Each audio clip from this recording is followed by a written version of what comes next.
Hello friends, आज हम बात करने जा रहे हैं यूपी बोर्ड 2026 में क्लास 10th मैथ के बारे में। ठीक, इसके हमारे कुछ इम्पोर्टेंट क्वेश्चंस हैं जो कि एग्ज़ाम में बोर्ड के पेपर में ज़्यादा से ज़्यादातर आते ही आते हैं। 70% चांस रहते हैं उनके आने के। ठीक, आज हम उन्हीं कुछ क्वेश्चंस को सॉल्व करेंगे। इसका ये मेरा पहला पार्ट है। इसके टोटल 5 पार्ट्स आएंगे, जिसमें पहले पार्ट्स में 1 से लेकर 5 क्वेश्चन तक रहेगा। बाकी के जितने भी पार्ट्स आएंगे सब में 5-5 क्वेश्चंस रहेंगे। ठीक है, टोटल 25 क्वेश्चंस आएंगे। ठीक है, आइए हम बात करते हैं पहले क्वेश्चंस की। पहला क्वेश्चन हमारे पास है, यदि 42 तथा 15 का एलसीएम 210 है तो 42 का 15 का एचसीएफ क्या होगा। 42 और 15 का एचसीएफ क्या होगा। हमें ये पूछा है कि एचसीएफ क्या होगा। एलसीएम हमें ऑलरेडी दे रखा है, हमारे पास 2 डिजिट्स भी दे रखी हैं। ठीक, एचसीएफ हमें पूछा है। इसका फॉर्मूला होता है ए मल्टीप्लाई बी बराबर में एलसीएम मल्टीप्लाई में एचसीएफ। ठीक, अब हमारे पास ए क्या है, ए 42 है, बी क्या है हमारे पास 15 है। ठीक, तो ए हमारे पास हो गया 42 मल्टीप्लाई बी हमारे पास हो गया 15 बराबर में एलसीएम हमें ऑलरेडी दे रखा है 210 210। अब एचसीएफ हमें नहीं दे रखा तो हम एचसीएफ को एचसीएफ ही लिख देंगे, या तो हम इसकी जगह एक्स भी लिख सकते हैं, लेकिन हमने केवल एचसीएफ ही लेके चल रहे हैं। ठीक है, अब इसमें क्या होता है, 42 और 15 की जब हम गुणा करते हैं तो इसका आंसर होता है 630। 42 और 15 की जब गुणा करेंगे तो आएगा 630, और ये 210 गुणा HCF। 210 इधर गुणा में, जब इधर आएगा तो ये हो जाएगा भाग में। ठीक, तो 630 भागे 210 डिवाइड बाय 210, इधर आ जाएगा HCF। अब 210 3 जा 630 होता है। ठीक, तो हमारा ये क्या आ गया, HCF क्या आ गया हमारे पास 3 आ गया। ठीक, इसका ए आंसर सही होगा। अब ये नेक्स्ट क्वेश्चन हमारे पास है, संख्या 240 का अभाज्य गुणनखंडन होगा। ठीक, इसमें हमें गुणनखंड पूछा है कि prime factorization of the number 240 will be क्या होगा। तो अब हमें डायरेक्ट सीधा ये करना है कि जैसे देखो, पहले हमारे पास 240 है तो 240 हम लेंगे और इसकी डिवाइड कर देंगे 2 से। कैसे कर देंगे, 2 से डिवाइड कर देंगे। तो ये 2 से जब डिवाइड होगा तो 2 1 जा 2 2 2 जा 4 और 0 का 0। अब 120 आया ना, तो 120 को हम 1 यहाँ नीचे लिखेंगे और इसकी भी डिवाइड कर देंगे 2 से। 120 की डिवाइड, पहले 240 की डिवाइड किया 2 से, अब 120 की भी डिवाइड कर देंगे 2 से, तो ये आ जाएगा आंसर 60।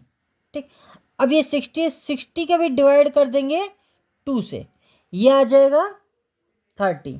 ठीक, और 30 की भी डिवाइड कर देंगे हम 2 से, तो ये आ जाएगा 15। अब 15 का डिवाइड करना है 3 से, कि 3 5 जो 15 होता है ना, 5 आ जाएगा। अब 5 की डिवाइड कर देना है 5 से, आ जाएगा 1। तो ये हमारा क्या हो गया, एक इधर भी लिख देते हम 240 डिवाइडेड बाय 2 बराबर में 120। तो अब हमारे पास 2 कितना हो गया, 1 2 3 4। तो हम इसको ऐसे लिख सकते हैं 2 की पावर 4। 3 हमारे पास कितना है, 1 है, तो मल्टीप्लाई 3। 5 कितना हमारे पास 1 है, तो मल्टीप्लाई 5। तो ये हमारा आंसर आ जाएगा। ठीक, आइए अब हम नेक्स्ट क्वेश्चन पे चलते हैं। हमारे 2 क्वेश्चन हो चुके हैं, हम अपने नेक्स्ट क्वेश्चन पे आते हैं। नेक्स्ट क्वेश्चन हमारे पास ये है, this solution of pair of linear equation 2x plus में 3y प्लस में 5 बराबर में 0 एंड -4x -6y बराबर 10 विल बी। ठीक, और हिंदी में भी बता देते हैं, रैखिक समीकरण युग्म बताना हमें। ठीक है ना, इसमें रैखिक समीकरण युग्म बताना है।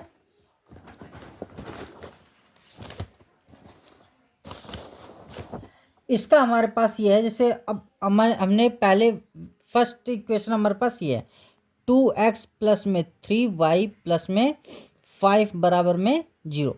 अब हमारे पास सेकंड इक्वेशन ये है, इसमें हम क्या करना है, क्योंकि यहाँ पे 10 इधर है तो 10 को हम इधर लेके जाएंगे। ठीक, तो यहाँ पे हम 4x माइनस में 6y अब 10 हमारे पास इधर है तो इसको इधर लेके जाएंगे तो क्या हो जाएगा, इधर प्लस का तो इधर आएगा तो माइनस का, तो माइनस का 10 हो जाएगा यहाँ पे, इधर कुछ नहीं बचा तो इधर 0 आ जाएगा।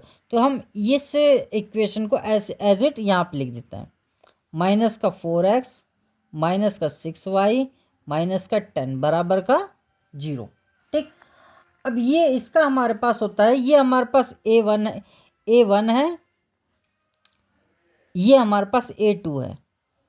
ठीक, अब हमारे पास a1 बराबर में a2 है, a1 क्या हमारे पास 2 और a2 क्या है माइनस का 4, तो ये क्या हो गया 2 1 जा 2 2 2 जा 4, 1 माइनस का 2, 1 अपॉन में 2 माइनस का। ठीक, अब आ जाओ b पे, b1 अपॉन में b2, b1 क्या है 3 है प्लस का, b2 क्या है माइनस का 6 है, तो 3 1 जा 3 3 2 जा 6, ये हो गया माइनस का 1 अपॉन में 2। अब आ जाओ सी पे, c1 अपॉन में c2, तो c1 क्या है 5 है, c2 क्या हमारे पास माइनस का 10 है, तो ये हो गया 5 1 जा 5 5 2 जा 10। ठीक, तो ये आ गया माइनस का 1 अपॉन में 2। ठीक, तो हमारे पास ये आ गई कि a1 अपॉन में a2 बराबर में b1 अपॉन में b2 बराबर में c1 अपॉन में c2। ठीक, यहाँ पे लिख लेते हैं, हमारे पास ये है कि इसलिए रेखाएं संपाती होगी, संपाती है, मतलब संपाती का मतलब होता है कॉन्सिडेंट, कोइंसिडेंट, कोइंसिडेंट होगी। ठीक, तो इसीलिए ये होगा इन्फिनिटी मेनली, मतलब कि अपरिमिति मित रूप से अनेक। ठीक, इसका आंसर ये होगा, इंग्लिश में होगा इन्फिनिटली मैनी। डन। अब आ जाओ हमारे फोर्थ क्वेश्चन पे। फोर्थ क्वेश्चन हमें ये दे रखा है कि द्विघात बहुपद 6x² माइनस में 7x प्लस में 5 के शून्यकों का गुणनफल क्या होगा, गुणनफल होगा। ठीक, इसमें इंग्लिश में देख लीजिए, product of zeros of quadratic polynomial 6x² minus में 7x प्लस में 5 विल बी। ठीक, तो ये हमारे पास होगा, देखिए एक द्विघात मतलब पॉलिनोमियल, द्विघात मतलब क्वाड्रेटिक पॉलिनोमियल होता है। ठीक, द्विघात बहुपद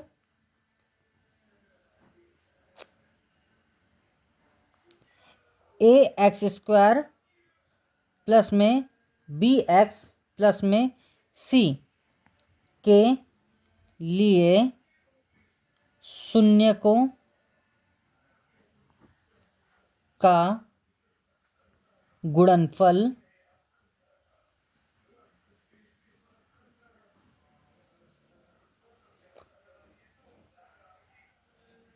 c/a होता है। मतलब कि जब भी एक द्विघात बहुपद होगा, जैसे मान लो द्विघात बहुपद ये होता है ax² प्लस में bx प्लस में c, अगर इसको हम शून्य गुणनफल निकालना है तो इसका फॉर्मूला होता है c अपॉन में a, इसका फॉर्मूला क्या होता है c अपॉन में a। अब हमारे पास क्वाड्रेटिक पॉलिनोमियल क्या है, ये है 6x² माइनस में 7x प्लस में 5। ठीक, अब यहाँ पे a क्या है हमारे पास, a हमारे पास 6 है, b क्या है हमारे पास माइनस का 7 है, c क्या है हमारे पास 5। अब हमारे पास फॉर्मूला क्या है, c अपॉन में a है ना, c अपॉन में a फॉर्मूला है, तो इसका जो गुणनफल होगा,